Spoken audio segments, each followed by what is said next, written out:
Hello, everyone. Good morning.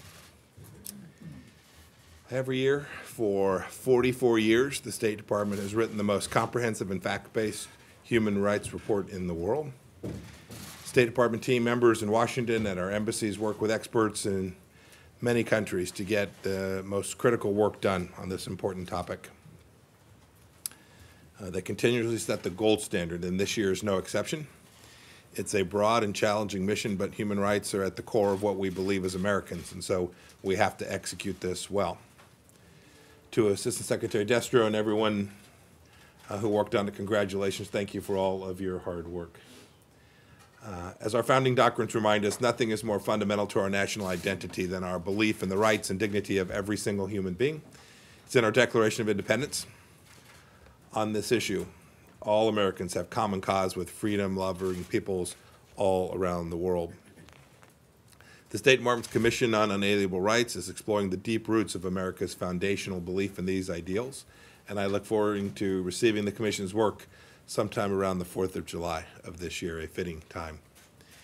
We're blessed that the unalienable rights are secure here at home, but we all know the rights of life and liberty and the pursuit of happiness don't just belong to Americans, they belong to everyone, everywhere. Today, this report sheds light on dark places where rights like the ones I described are infringed upon. I want to highlight this morning just a few examples of human rights abuses from the 2019 report that are happening in China, Iran, Venezuela, and in Cuba. In China, the Chinese Communist Party uses high-tech surveillance systems to monitor potential dissidents. It's imprisoning religious minorities in internment camps, part of its historic antipathy to religious believers. As I've said before, the CCP's records in Xinjiang is the stain of the century. It tries to hide what it's doing by intimidating journalists. Chinese citizens who want a better future are met with violence. In July, Wang Mayu stood outside a police station calling for elections. The police arrested him, and less than 3 months later, his wife got a call. He was dead. She never got an explanation. Instead, she was brought in and asked to identify a body so bruised and broken it was barely recognizable. This kind of abuse is too familiar in Iran as well. Just a couple months back, on December 19th, I spoke about Pouya Bakhtiari. He was a young engineer, one of hundreds of thousands of Iranians who protested the regime last fall. His mother, Nahid, was with him. By the end of the day, they were no longer marching shoulder to shoulder. Nahid was holding her 27-year-old son's body. Pouya had been shot in the head by security forces. And the family's nightmare was not over. Since my speech 3 months ago, the regime has denied them the right to mourn Pouya in accordance with their faith. When they tried to hold a funeral, Pouya's 11-year-old nephew, his grandparents, his parents, and other relatives were all arrested. They've been released now, but live in fear under house arrest. Today, I want great Iranians like the Bakhtiaris to know America remembers those lost and stands for their freedom. The report also details abuses the illegitimate Maduro regime commits every day against Venezuelans, including extrajudicial killings, forced disappearances, torture, and arbitrary detentions. Last year, opposition leader Elwin Mendoza was hauled before a military tribunal. His crime? His crime is that he protested in favor of humanitarian aid delivery. Maduro's thugs locked him up. Neither his family nor a doctor could visit, and 1 month later, he had died at the age of 34. My final comment this morning is on Cuba. The name Jose Daniel Ferrer appears 17 times in this report. He's one of thousands of political prisoners who, over the years, have been dragged, chained, and beaten at the hands of the regime. Tomorrow, he will be sentenced by a Cuban court. The spurious charges we've seen so far follow a pattern of arbitrary intimidation against Cuban citizens whose only crimes are to criticize the policies that have held that island back for 61 long years. We pray for a day when Cubans, Venezuelans, Chinese, Iranians, and all peoples can speak and assemble freely without fear of their own governments. The 2019 Human Rights Report honors those I've named and who have paid the ultimate sacrifice, fighting for freedom and for human dignity. It's a service to those punished for their beliefs and those who continue the fight. It also promotes peace, accountability, and security by reminding every government of the high standards of human rights that they must live up to. And finally, this report is a sign of America's continued belief in the peoples of the world who challenge their governments to respect and uphold fundamental rights for every one of their citizens. Assistant Secretary Destro, well done. Bob will now take a few of your questions. Thank you.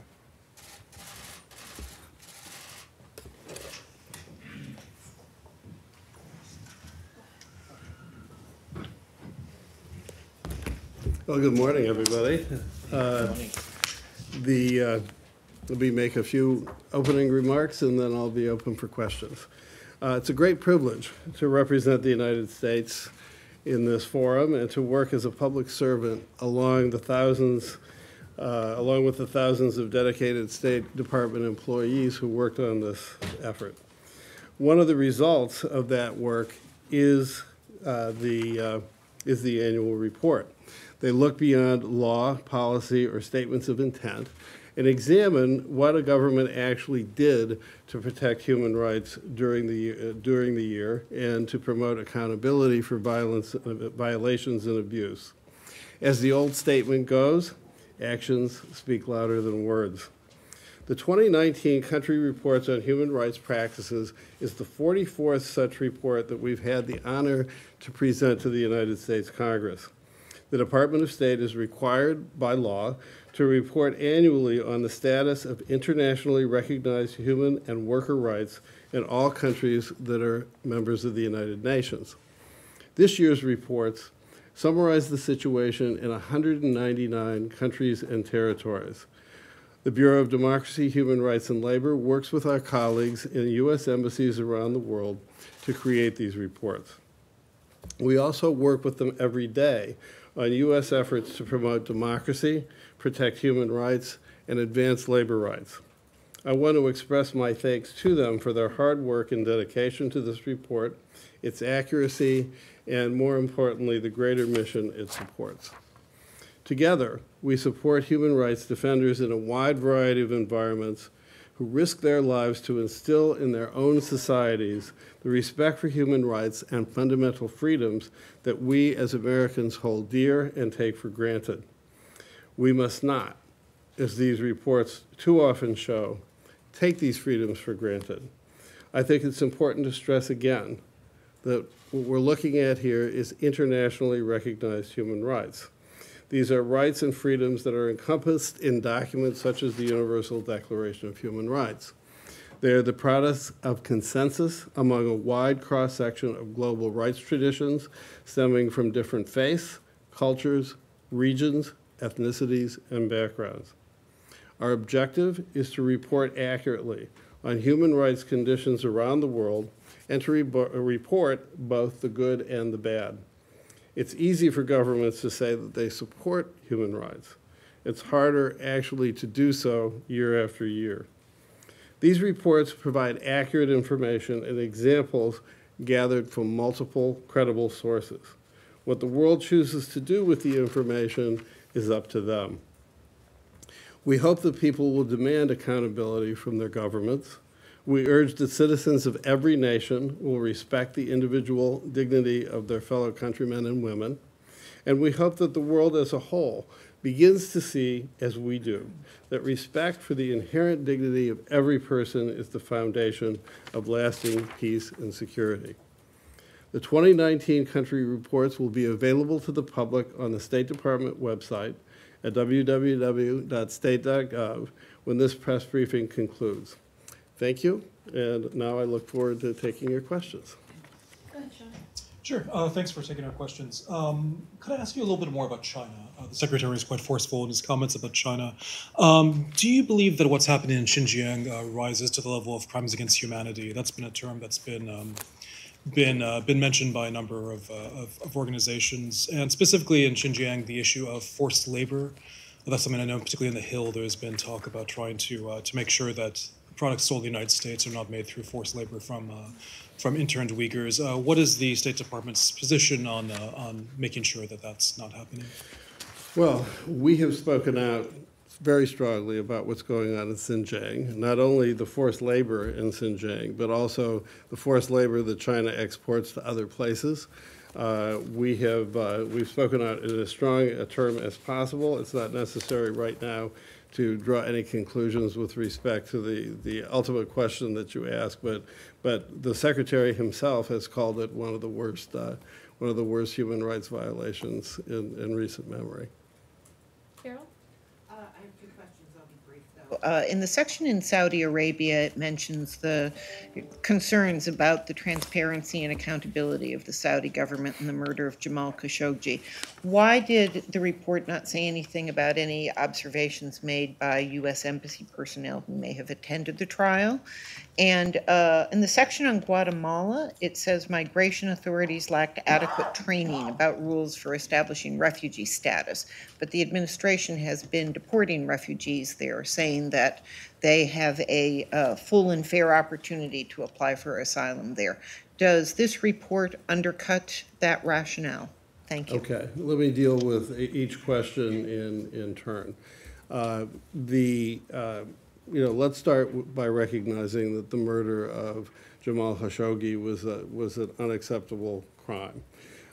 We have spoken to the Saudi leadership from the king down about our concerns. The position that we've taken hasn't changed. But I'm not sure I really kind of understand the question about embassy personnel. So do you want to kind of expand on that for a sec? Well, there were people from the embassy who Were attending the trial and the closed trial that was held. Okay. And why did you not include any observations they have made about that trial that is not being Because we released? don't, in these reports, even though there may be high-profile trials in various countries, we tend not to report on them unless they're emblematic of what's going on otherwise. I think that we've reported on the lack of transparency in Saudi Arabia. The Khashoggi trial, I think, is an example of that lack of transparency. But beyond that, it wouldn't. There's only so much real estate in these reports. And so, and then your second question was about Guatemala? The policy on the migration authorities Right. not receiving adequate training. Okay, hold on one second here. Let me just find my notes. You need an iPad. Pardon? You need an iPad.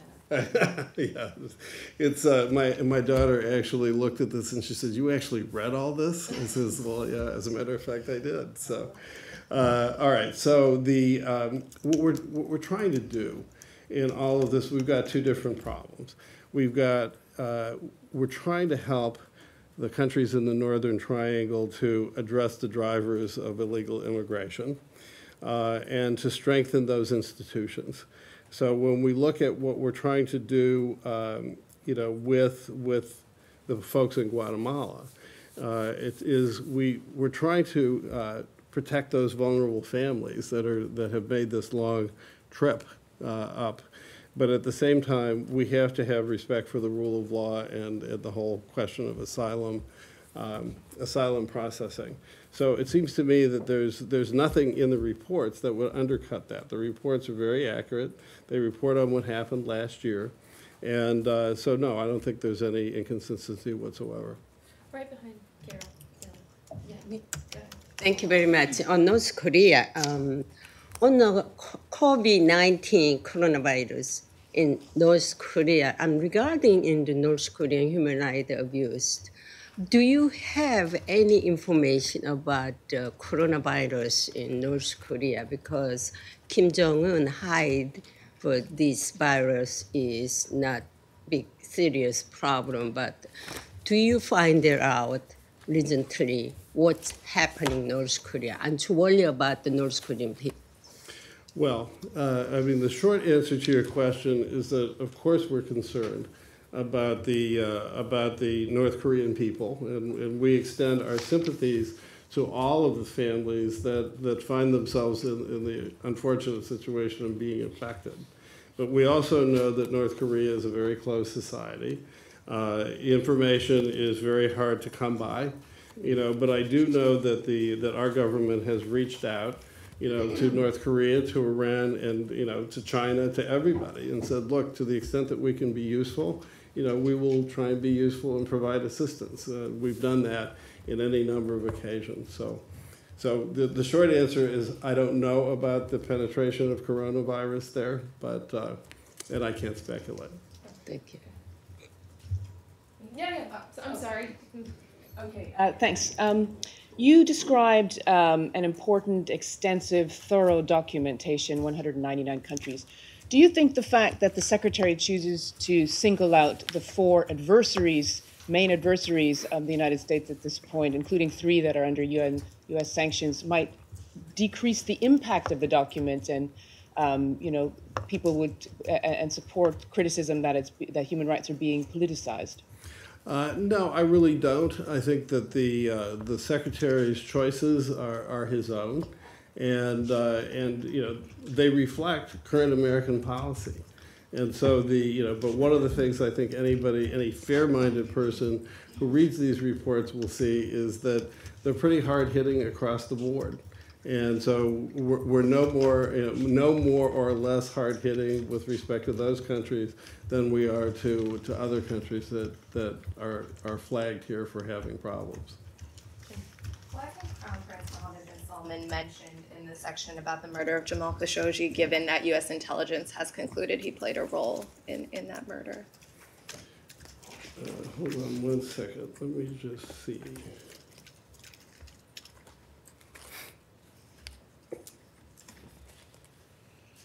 We're not, generally speaking, hold on 1 second.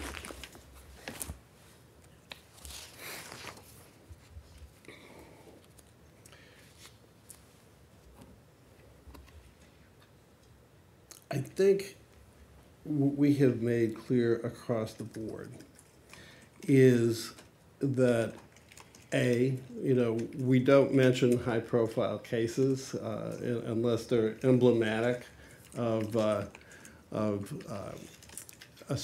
country's approach to cases like this case. We have taken significant actions against people in Saudi Arabia.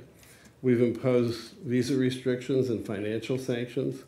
So the question of accountability is we're looking at all the facts. We're continuing to look at all the facts. That investigation, as I understand it, is ongoing. And if more facts come to light about who's responsible for what, we'll make comments at that point. But the U.S.'s own intelligence community has concluded that. Yeah.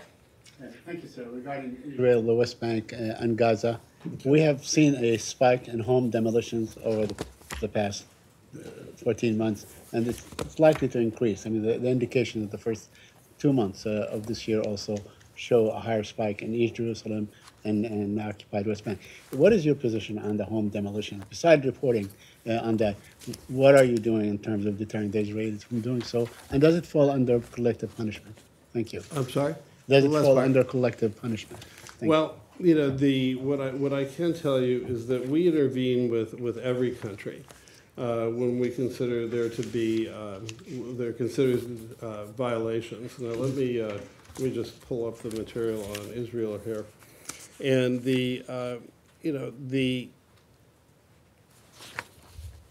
I think probably the best way to respond is that the United States intervenes actively with Israel anytime it perceives there to be a serious human rights problem. We have expressed our views with respect to discrimination that appears, and in terms of whether or not home demolitions are a significant human rights problem, those are issues we would raise with the government of Israel, and I'm certain that we have done so. Okay, last question, Abby. Hi, thanks again for doing this. What role did the Commission on Unalienable Rights play in the assessments in this report, if any, and what was the impact of their assessments? The commission and DRL are completely separate, so they had absolutely no role in this, no influence, and that's a completely separate process. That's advisory to the secretary. This is a congressional report. Okay, thank you. Thank you. You're good. Are we done? You're Done? done. Oh, okay. Yeah, Okay, too bad. thanks. Okay, thanks. Thanks.